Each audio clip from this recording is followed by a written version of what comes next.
Kita tahu bahawa semua pimpinan kerajaan sebelum ini, termasuk kerajaan pembangkang sebelum ini, mengakui keperluan melaksanakan penyaluran subsidi. Namun ia tertangguh kerana tiada tekad politik. Maka memaknai subsidi pada pendapat kami adalah keistimewaan rakyat Malaysia. Dan bukan untuk warga asing. Bukan untuk syarikat besar. Kerajaan menyasarkan subsidi supaya dana awam sampai kepada rakyat. Saya bagi beberapa contoh. Kita tahu bahawa bantuan subsidi pengampungan ayam ini sebelum ini telah menyebabkan kita menelan kos 1 bilion ringgit setiap tahun. Tetapi pengampungan ini telah berjaya menjimatkan 1 bilion ringgit dan harga ayam tetap terkawal. Telur kita dapat jimatkan 1 bilion ringgit, sudah 2 bilion.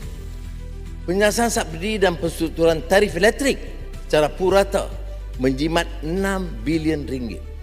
85% pengguna tidak dikenakan sebarang kenaikan tarif walaupun diwar-warkan seolah-olah rakyat tertekan.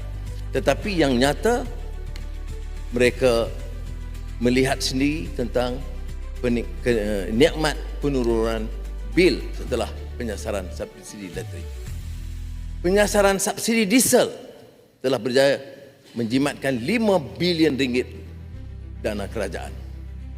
Dan sektor pengangkutan awam, nelayan dan logistik dapat menjamin dengan bantuan harga subsidi iaitu RM200 diberikan.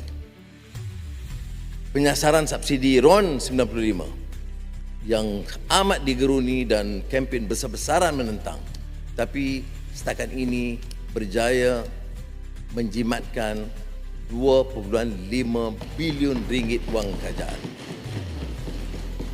Bayangkan harga minyak turun ke RM1.99.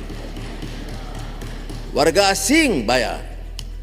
Rakyat Malaysia dapat menikmati kemudahan yang sukar dinikmati oleh negara-negara lain.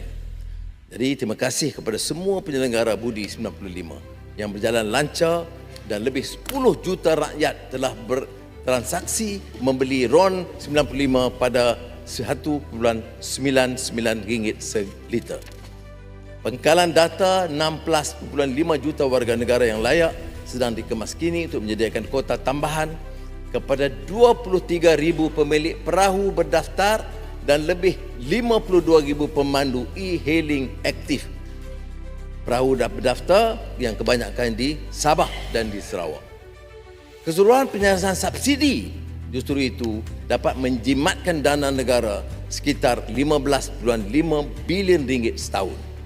Setiap penjimatan bermakna lebih banyak dana untuk kebajikan, lebih banyak peruntukan untuk kos sara hidup dan lebih banyak pelaburan prasada rakyat yang berkualiti.